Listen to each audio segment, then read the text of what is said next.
Hi folks.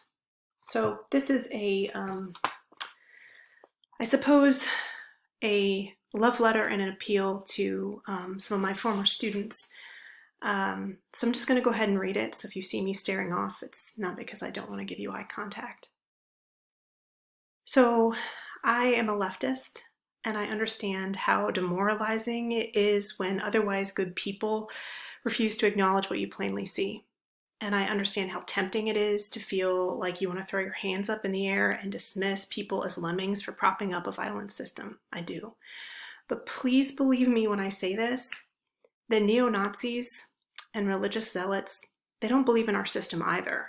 Many of them actually privately detest Trump, but they are voting for him anyway in order to put as many people on the board as possible to push for a white ethno-state and a far-right theocracy. That, by the way, is why we are now facing a far-right Supreme Court.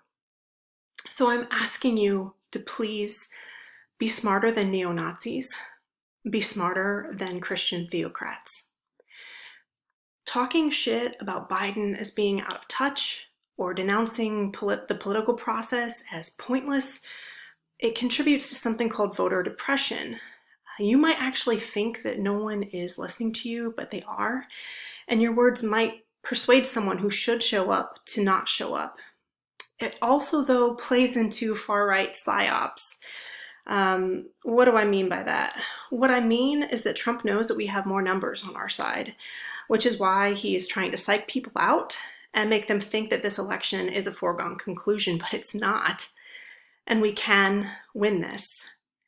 And friends, I am begging you to understand that this isn't just a typical election cycle.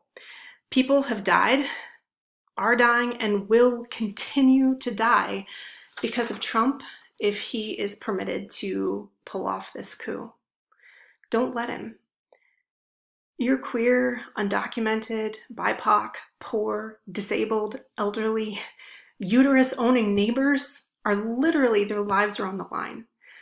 My life is on the line. So please show up for us. Cast a Biden ballot for us, not him, because this was never about him. But also show up by talking to your friends who might plan to sit this one out. Show up by checking that your friends are registered or that they haven't been removed from the poll book, because that happens. In Ohio, for example, we have just 6 days until October 5th to make sure that we're able to participate in this election. But please don't stop there either. We desperately need poll workers to make sure that polling sites aren't shut down.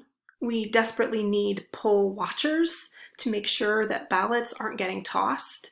And we also desperately need community members to step up and engage in non-violent interference to prevent Trump's neo-Nazi goons from scaring people away from the polls. He just asked for them to do that on national television last night, and they were listening.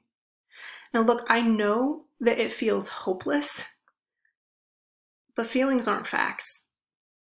Yeah, Trump has definitely corrupted various levels of state power, but the fact is that there are more of us than there are of them. And the fact is that we have you. You are the hero that no one is expecting to show up in the 11th hour. And if you show up, you will save lives. So please, don't look back at this moment and wish that you could have done things differently. You won't get a do-over. That small voice right now inside you, that's your conscience. Please listen to it.